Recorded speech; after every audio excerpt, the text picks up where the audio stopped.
এই অস্ত্র বেশি বেশি করা যাবে না, চাকরি থাকবে না।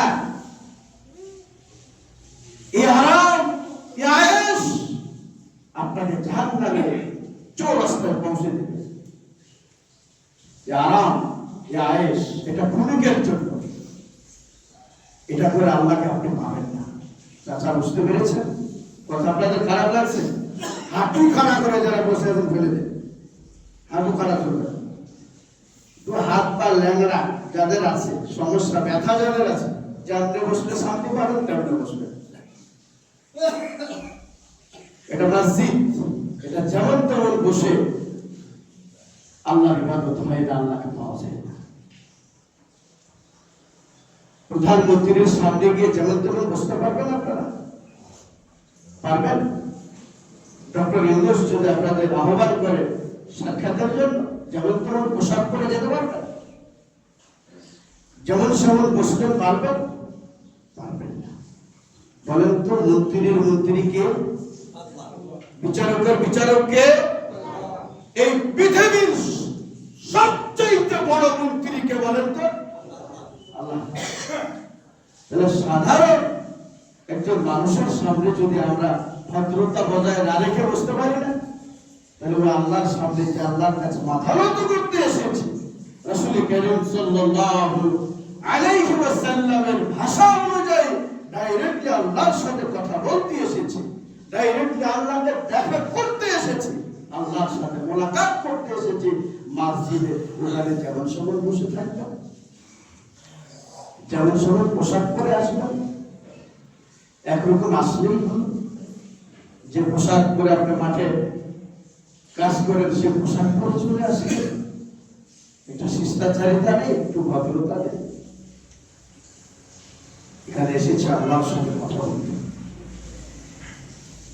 আল্লাহ তাআলা বলছেন ওয়াসজুদুল্লাহ, সুবহানাল্লাহ বলতে আর একটু আস্তে করেন সুবহানাল্লাহ। আল্লাহ বলছেন বান্দা তুই সিজদা কর আর তোর রবের নিকট করতে হবে। বলেন না সুবহানাল্লাহ। তাহলে আল্লাহকে কোথায় পাওয়া যায়? মসজিদে পাওয়া যায়। যত সিজদা করবেন তত আল্লাহকে নিকটে পাবেন। পৃথিবীর যে কোনো প্রান্ত থেকে আল্লাহ রাব্বুল আলামিন আহ্বান করবেন, পাবেন। আল্লাহর দয়া পাবেন, আল্লাহর মায়া পাবেন, আল্লাহর করুণা পাবেন, আল্লাহর সহযোগিতা পাবেন। কিন্তু অতি সন্নিকটে পাওয়ার মাধ্যমে হচ্ছে সালাত। বলেন না সুবহানাল্লাহ। এই জন্য আল্লাহ বলছেন বান্দা ওয়াসজুদ, নত হ, সিজদা কর। সিজদা করলেই অকতারিব আমি আল্লাহ আমাকে পেয়ে যাই। সুবহানাল্লাহ। এত বড় নিয়ামতপূর্ণ ইবাদত আমরা ছাড়তে পারি? বলেন পারি? যে দু একজন সালাত পড়ে ওরা বলছে পারি না, আর যারা ছেড়ে দেয় এর মধ্যে কথা বেরোয় না। কি বলি আপনাকে, কি ভাষা দিয়ে বোঝাই? আমরা মিম্বারে যখন দাঁড়িয়ে কথা বলি, আপনাদের কল্যাণে কথা বলি, তখন আপনারাই পারবেন না। কড়া ভাষায় কথা, চড়া ভাষায় কথা, এত গরম বস, তো গরম বসটা কেন দেবে? আল্লাহ তো বলেছেন বান্দা ইবাদত কর। যখন আপনি ইবাদত করলেন না, যখন নাফরমানি করলেন, তখন আল্লাহ আপনার জন্য ডান্ডা বেড়ির ব্যবস্থা করে রেখেছেন।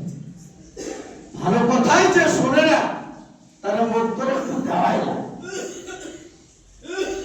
এর ব্যবস্থা আমরা কে করে দিয়েছেন? আল্লাহ করে দিয়েছেন।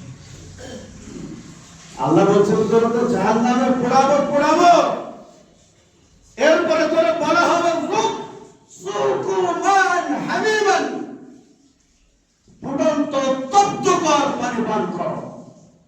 এই পানি যখন মানুষ পান করবে, যখনই এই অপরাধীরা, সালাত বর্জনকারী ব্যক্তিরা এই জাহান্নামের ফুটন্ত পানি পান করবে, খাবে, পান করার সাথে সাথে তাদের পেটে যত প্রকারের নাড়ি ভুঁড়ি অঙ্গ প্রত্যঙ্গ শাখা প্রশাখা সব করে পচে পিছনের রাস্তা দিয়ে বের হয়ে যাবে। বলেন না আলহামদুলিল্লাহ। কথাটা একটু বানিয়ে বললাম, হাফেজ সাহেব যারা আছেন বানিয়ে বললাম, কথাটা কার? আল্লাহ পায়। কি করবেন? যারা সালাত পড়ে যে আল্লাহর পথে চলেন, তখন এ কথা মনে হবে, কেন সালাত পড়লাম না গো, কেন আল্লাহর পথে চললাম? অথচ আপনাদের বলেছিলাম ফারিহু বিল হায়াতিদ দুনিয়া ওয়া মাল হায়াতুদ দুনিয়া ইল্লা মাতাউল গুরুর। আল্লাহ আফসোস করে বলছেন, বান্দা তুই তো দুনিয়াতে অনেক খুশি হয়েছিস, অথচ আমার হায়াতুদ দুনিয়া, বান্দারে বান্দাটা দুনিয়াটা তোর জন্য কিছু না, তবে ইল্লা মাতাউল গুরুর, এখানে কিছু মায়া মহব্বত আছে, কিছু শান্তি, কিছু প্রেম প্রীতি আছে, কিছু আনন্দ, কিছু উল্লাস আছে, সামান্যতম, এতটুকু সামান্যতম প্রেম প্রীতি ভালোবাসা আনন্দ উল্লাস নিয়ে তুমি পরকালকে হারিয়েছো। পরকালের তুলনায় দুনিয়াটা কিছুই, বলেন কিছুই না। একটা পিঁপড়াতে পুরুষ করে কামড় দেয়, কতক্ষণ কষ্ট পান আপনারা? একটা মশাতে পুরুষ করে কামড় দেয়, কতক্ষণ কষ্ট পান? পরকালের তুলনায় দুনিয়াটা তেমন। কথা বুঝতে পেরেছেন? রাসূল কারীম সাল্লাল্লাহু আলাইহি ওয়াসাল্লাম বলেছেন, লাউ কানাতিদ দুনিয়া তা'দিলু ইনদাল্লাহ বা'উদাতান। রাসূল কারীম সাল্লাল্লাহু আলাইহি ওয়াসাল্লাম বলেছেন, একটা মশা বা মাছির নানা সম পরিমাণ মূল্য যদি এই পৃথিবীর আল্লাহর কাছে থাকতো, কোন কাফের বেঈমানের বাচ্চাকে যারা আল্লাহকে মানে না, সার্বক্ষণিক আল্লাহর বিরুদ্ধে আচরণ করে, এই ধরনের বেদম নোংরা কোন ব্যক্তিকে আল্লাহর নবী বলেছেন এক ঢোক পানি পান করতে দিতেন না আল্লাহ তাআলা। এই জন্য বেঁচে আছি আর আমার মাধ্যমে খাচ্ছি। যে হাত দিয়ে আল্লাহর ইবাদত করেন না, কিন্তু যে সে হাতকে ব্যবহার করছেন, নিচু থেকে ভাত উঠানোর সময় হাতটা যদি আল্লাহ তাআলা এভাবে আটকে দিতেন, এভাবে উঠে এভাবে আটকে দিতেন, ইবাদত না করলে পেটের ভিতরে ভাত যাবে না। বলেন তো, ইবাদত না করে থাকতো? ও যুবক ভাই, চাচা, আরে ভাই এখানে তো মাথা মোটা ভারী সোনা, মসজিদে বেরোলে তার কিছু না, হুজুরকে দেখে হুক্কা কাটে আরো বেশি করে, হুজুর যেন আরো ওয়াজ ঠিক মতো দেয়, তার সরল লজ্জার পড়ে। আপনার লেগে গেল সর্ব করে মসজিদে টিপলে বসে থাকবো, একটু হাঁটাহুটা করবো না। এমনি তো আপনারা বললেন হুজুরের পরে পরে ভাত খেয়ে গেলে বুড়ি মা, হাঁটতেও না দেবেন তাহলে ভরিটা কমবে বা ঠিক। আবার যার যেদিন পানি মাছ মাংস ছাড়া ভাত খেলে আপনারা ভাত পাঠান না, তারপর বেগুনের দাম 5 টাকা 7 টাকা কেজি, বেগুন ভরে পাঠাবে, হুজুর খেলে মাছ মাংস বডি হলে বেগুনই পাঠান, তাও পাঠান। আবার মনে করেন যে একদিন হুজুরের ভাত খাওয়া পানি একটু ভালো মতো না দিলে হুজুরে আবার কি বলে? তো সব সমস্যা আপনারাই করছেন। আবার আপনারা মুখ খুলে বলেন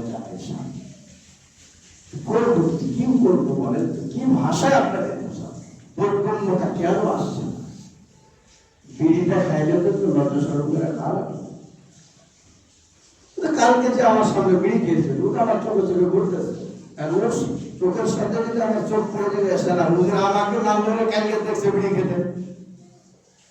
এই কথাটা বলবেন আপনারা যে হুজুর তো আমাকে গতকাল বিড়ি খেতে দেখেছে, আমাকে দিল, আমার প্রতি ঘূর্ণিঝড় পর্দা দিল। একটু বিড়িটা যদি খাওয়াই লাগে, একটু গোপনে খাইয়ে দিলে হুজুরের চোখে না পড়ে। আর আপনার যদি এটা না মনে করেন যে হুজুর আমারই দিল, একটু সাবধান বলতে হবে সবাইকে, একটু সাবধান হবে। পরকালের সকল ব্যবস্থাপনা, সুখময় ব্যবস্থাপনা হচ্ছে ভালো লোকদের জন্য, অন্যায়কারী কোন লোকদের জন্য ভালো ব্যবস্থাপনা, বলেন ভালো ব্যবস্থাপনা নেই। সুতরাং আমরা আল্লাহকে বলছি যে আফু আন্না, আল্লাহ তুমি আমাদের রেহাই দান করো, ওয়াগফির লানা। ও আরশাদের মালিক, তুমি তো জানো আমরা গুনাহগার, তুমি তো জানো আমরা ভুল করে থাকি, তুমি তো জানো আমরা অন্যায় করেছি, তবে এই মুহূর্তে তোমাকে বলছে আল্লাহ, অন্যায় যা করেছি, ত্রুটি যা করেছি, ভুল যা করেছি, এখন থেকে তাওবাতুন নাসুহা করলাম, যে তওবার করার কোনো তওবা থাকে না। আর প্রতিদিন হত্যা করবেন আর সালাত পড়ে দেন। জুমা পড়তে এসেছি, শুধু জুমা পড়ে কাজ হবে না। শীতের রাত্রের কনকনে ঠান্ডা, গভীর রাত্রে উঠে ঠান্ডা কনকনে পানিতে ওযু করে আল্লাহর জন্য সিজদায় দোয়া করতে হবে, আল্লাহর কাছে ক্রন্দন করতে হবে, কাঁদতে হবে। তাহলে পাবেন জান্নাত, তাহলে পাবেন আপনার রবের সাক্ষাৎ। দামি দামি কম্বলের নিচে ঘুমায়া, লেপের নিচে ঘুমায়া, মন যখন চাইল তখন ঘুম থেকে উঠলেন। শয়তানের প্রস্তাব তো ভালোই খেয়েছেন, একদিন তো বলেছিলাম এই অস্ত্র বেশি বেশি করা যাবে না, চাকরি থাকবে না, এই আরাম, এই আয়েশ আপনাকে জাহান্নামে চৌরাস্তায় পৌঁছে দেবে। এই আরাম, এই আয়েশ, এটা ক্ষণিকের জন্য, এটা করে আল্লাহকে আপনি পাবেন না। চাচা বুঝতে পেরেছেন কথা? আপনাদের খারাপ লাগছে? হাঁটু খাড়া করে যারা বসে আছেন ফেলে দেন, হাঁটু খাড়া করবে। তো হাত পা ল্যাংড়া যাদের আছে, সমস্যা ব্যথা যাদের আছে, যেমন বসলে শান্তি পাবেন তেমনি বসবে। এটা মসজিদ, এটা যেমন তেমন বসে আল্লাহর ইবাদত হয় না, আল্লাহকে পাওয়া যায় না। প্রধানমন্ত্রীর সামনে গিয়ে যেমন তেমন বসতে পারবেন আপনারা? পারবেন? ডক্টর ইউনূস যদি আপনাদের আহ্বান করে সাক্ষাতের জন্য, যেমন তেমন পোশাক পরে যেতে পারবেন? যেমন সেমন বসলেন পারবেন? পারবেন না। বলেন তো, মন্ত্রীর মন্ত্রী কে? বিচারকের বিচারক কে? এই পৃথিবীর সবচেয়ে বড় মন্ত্রী কে বলেন তো? আল্লাহ।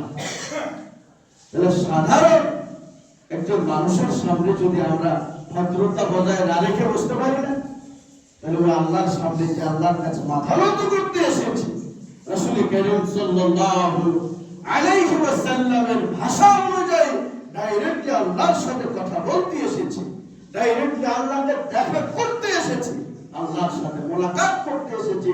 মসজিদে ওখানে যেমন সমান বসে থাকবেন, যেমন সমান পোশাক পরে আসবেন, একরকম আসলেই হল। যে পোশাক পরে আপনি মাঠে কাজ করেন, সে পোশাক পরে চলে আসবে। একটু শিষ্টাচারিতা নেই, একটু ভদ্রতা নেই। এখানে এসেছে আল্লাহর সাথে কথা বলতে। আল্লাহ তাআলা বলছেন ওয়াসজুদুল্লাহ, সুবহানাল্লাহ বলবেন। আর প্রশ্ন করেন সুবহানাল্লাহ।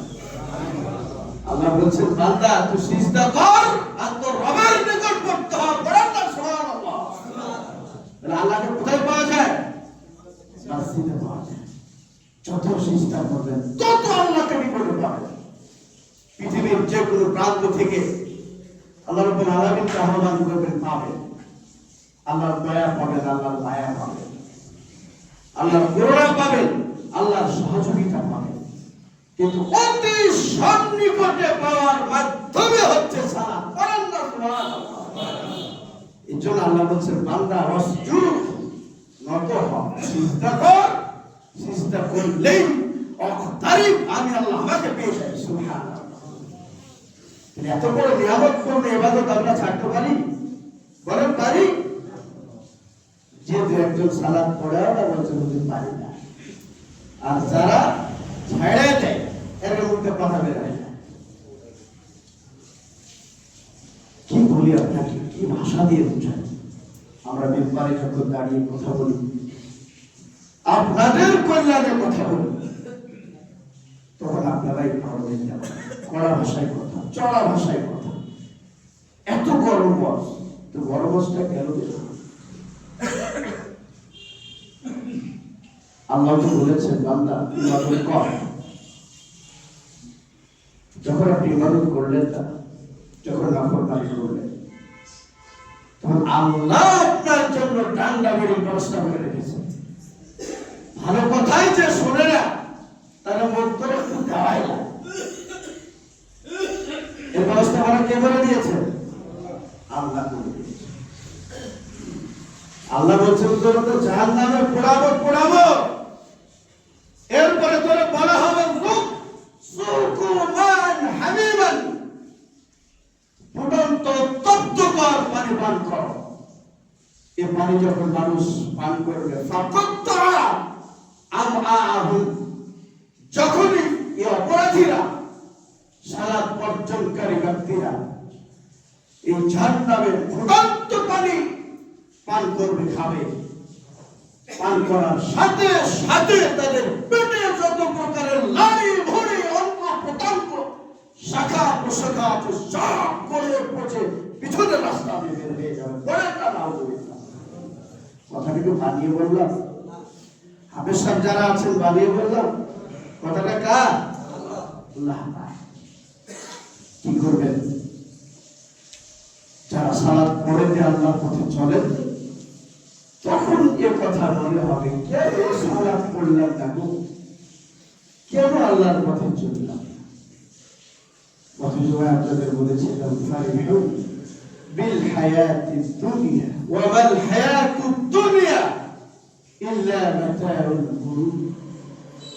আল্লাহ আফসোস করে বলছেন, বান্দা তুই তো দুনিয়াতে অনেক খুশি হয়েছিস, অথচ আমার হায়াতুদ দুনিয়া, বান্দারে বান্দাটা তো দুনিয়াটা তোর জন্য কিছু না, তবে ইল্লা মাতাউল গুরুর, এখানে কিছু মায়া মহব্বত আছে, কিছু শান্তি, কিছু প্রেম প্রীতি আছে, কিছু আনন্দ, কিছু উল্লাস আছে, সামান্যতম, এতটুকু সামান্যতম প্রেম প্রীতি ভালোবাসা আনন্দ উল্লাস নিয়ে